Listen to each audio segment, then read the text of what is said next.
नमस्कार, आप देख रहे हैं संवाद 365 और आपके साथ में हूँ प्रदीप्ता रोमोला।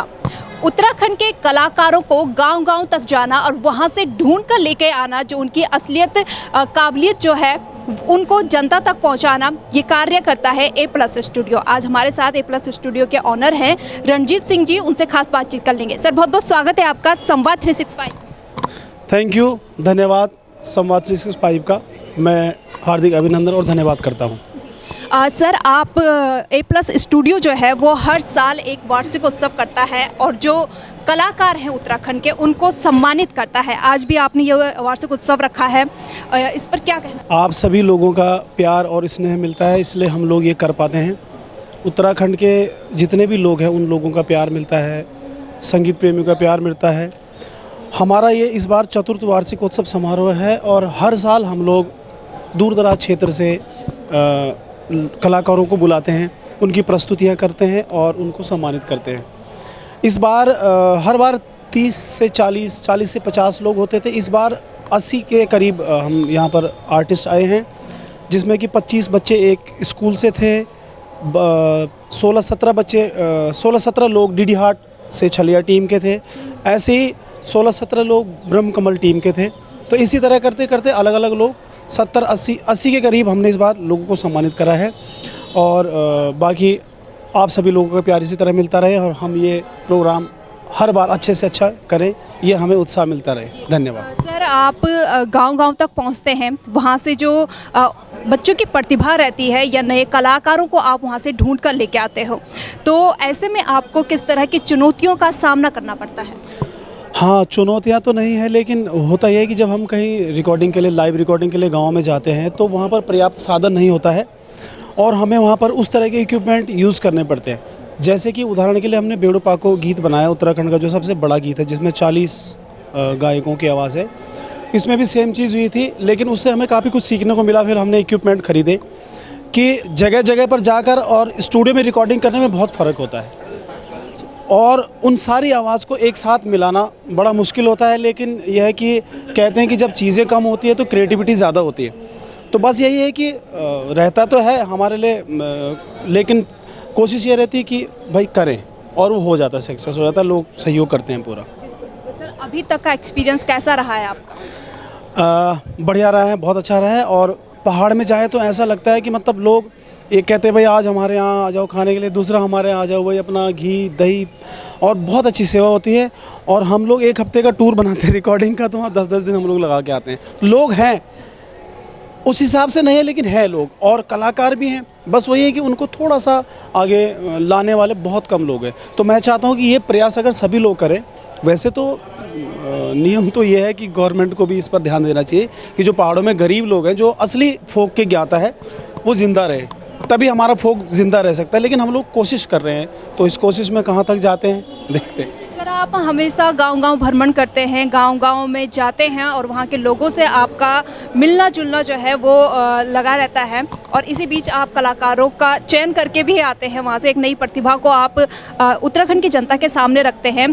सर, क्या लगता है आपको कि जो गाँव में बसे लोग हैं, जिस तरह से कहा जाता है कि विकास नहीं हो रहा है, चाहे वो कलाकार के क्षेत्र में हो या अन्य क्षेत्र में हो, तो इस पर क्या कहेंगे?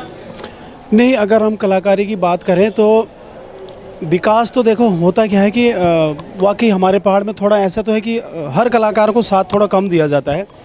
ऐसे लोगों के लिए हम तो खड़े हैं खैर हमेशा, और वही कहते हैं ना कि घर की मुर्गी दाल बराबर। तो पहाड़ में क्या है कि अगर घर में कोई बहुत अच्छा भी गाता है, उसको अगर एक प्लेटफॉर्म नहीं मिलता है तो वो वहीं का वहीं दबा रह जाता है। तो हमारी कोशिश यही है कि वो लोग आगे हैं और इससे और लोग भी आते हैं सामने। तो मुझे लगता है कि उन्नति तो है, खैर लोग जागरूक भी हो रहे हैं, लेकिन जिस रूप में होना चाहिए ज़्यादा से ज़्यादा लोगों को, उस हिसाब से थोड़ा अभी कम है। तो धीरे धीरे उम्मीद है कि आएंगे लोग। और बल्कि मैं अपना संदेश देना चाहूँगा अपने जो ये लोग देख रहे हों, आपके आसपास में गांव में क्षेत्र में कोई अगर ऐसे आर्टिस्ट हों, ऐसे सिंगर हों, ऐसे वाद्य यंत्र बजाने वाले हों कि जो भाई हैं उस चीज़ के जानकार, तो वो हमसे कॉन्टैक्ट कर सकते हैं। हम उनकी निःशुल्क रिकॉर्डिंग करेंगे और उनका निःशुल्क जो है प्रचार प्रसार किया जाएगा। सर, जैसे कि पूर्व सीएम जो हमारे रहे हैं त्रिवेंद्र सिंह रावत, उन्होंने कलाकारों के लिए काफ़ी कुछ किया है और हमेशा आगे बढ़कर और कलाकारों के लिए हमेशा आगे आते थे। तो इस पर क्या कहें कि गवर्नमेंट को भी इस ओर ध्यान देना चाहिए कि जो गांव में प्रतिभा छुपी हुई है उनको बाहर निकाल के लाएं। कला के क्षेत्र में गांव के बच्चे भी काफ़ी आगे हैं, लेकिन एक जो बोलते हैं गाइडेंस, वो कहीं ना कहीं उसकी कमी के कारण वो बच्चे आगे नहीं आ पाते। बिल्कुल आपने सही कहा। जैसे हमारे बहुत सारे लोग ऐसे हैं कि जो बहुत हेल्प करते हैं, लेकिन बात वही है कि एक सही जगह जो चीज़ पहुंचनी है वो वहाँ नहीं पहुंच पाती है। और जैसे कि हमने किसी भी विभाग से कि भाई उस गांव के लोगों के कलाकारों के लिए इतना बजट आया है, जो भी आया है, लेकिन होता क्या है कि वो प्रॉपर उस पब्लिक तक, उन लोगों तक नहीं पहुंच पाता है। तो शायद इसलिए कि वहाँ की उन्नति नहीं हो पाती ढंग से। तो उसमें जो मेरा जो मानना है कि भाई डायरेक्ट अगर कोई व्यक्ति कुछ भी कर रहा है, किसी की हेल्प कर रहा है, जैसे मैं हूँ, तो मैं किसी के माध्यम से नहीं करता हूँ। अब जाऊँ तो मैं पहले ब्लॉक, जिला, ब्लॉक, फिर प्रधान। तो मैं चाहता हूँ कि डायरेक्ट हम गांव में जाएं, उस क्षेत्र में जाएं, उन लोगों को पकड़ें, उनके डायरेक्ट रिकॉर्डिंग करें, उनको जो भी हम अपनी तरफ से देते हैं वो डायरेक्ट उनको दें। तो कहीं ना कहीं थोड़ा बहुत इसका भी रहता है कि प्रॉपर लोगों तक वो चीज़। सर, अंत में मैं ये जानना चाहूँगी कि उत्तराखंड की पब्लिक को और उत्तराखंड के कलाकारों को आप क्या संदेश देना चाहेंगे? मैं संदेश यही देना चाहूँगा पब्लिक को संदेश क्या देना, खैर कि आपका प्यार यूँ ही मिलता रहे, हम लोग अच्छा अच्छा संगीत बनाते रहें। हाँ, कलाकारों को मैं ये ज़रूर कहूँगा कि थोड़ा सा अपना जो मेन चीज़ है उसको रखना पड़ेगा, जो हमारा मेन फोक है उस पर लोगों को रहना पड़ेगा। क्योंकि अभी आजकल के जो नए सिंगर्स हैं वो थोड़ा सा आधुनिक की ओर जा तो रहे हैं, आधुनिक भी ज़रूरी है, लेकिन ऐसा ना हो कि बिल्कुल हमारा फोक ख़त्म हो जाए। तो फोक भी रहे, आधुनिक तो बहुत ज़रूरी है। क्योंकि जब हम लोग अंग्रेज़ी बोलते हैं, हिंदी बोलते हैं, तो हमें म्यूज़िक भी थोड़ा वैसा करना पड़ेगा अलग, लेकिन अपना फोक का विशेषकर ध्यान रखते हुए, और थोड़ा जो हमारे पारंपरिक गीत है, थड़िया, चौंपला, झोड़ा, लाली, झुमेलो, भगनौल, झोड़ा, चांचरी, ऋतुरैण, चैती, तो इन चीज़ों पर भी ध्यान देना है सारे सिंगर्स को। और अगर ये सारा कुछ होगा तो हमारी संस्कृति बहुत आगे बढ़ेगी, बहुत लंबे समय तक बची रहेगी। धन्यवाद, थैंक यू। तो हमारे साथ मौजूद थे A+ स्टूडियो के ऑनर रणजीत सिंह जी, जो कि गांव-गांव जाकर एक नया कलाकार जो होता है उसको ढूंढ कर लाते हैं और जनता के सामने उनका जो प्रतिभा होती है उसको निखार कर और जनता के सामने प्रस्तुत करते हैं। और इसी तरह से जो उत्तराखंड के जो फोक कलाकार हैं उनको सम्मानित वो प्रतिवर्ष करते हैं, और लगातार जो है जो नया कलाकार है उनका भी उत्साहवर्धन करते रहते हैं। बने रहिए संवाद 365 के साथ। नमस्कार।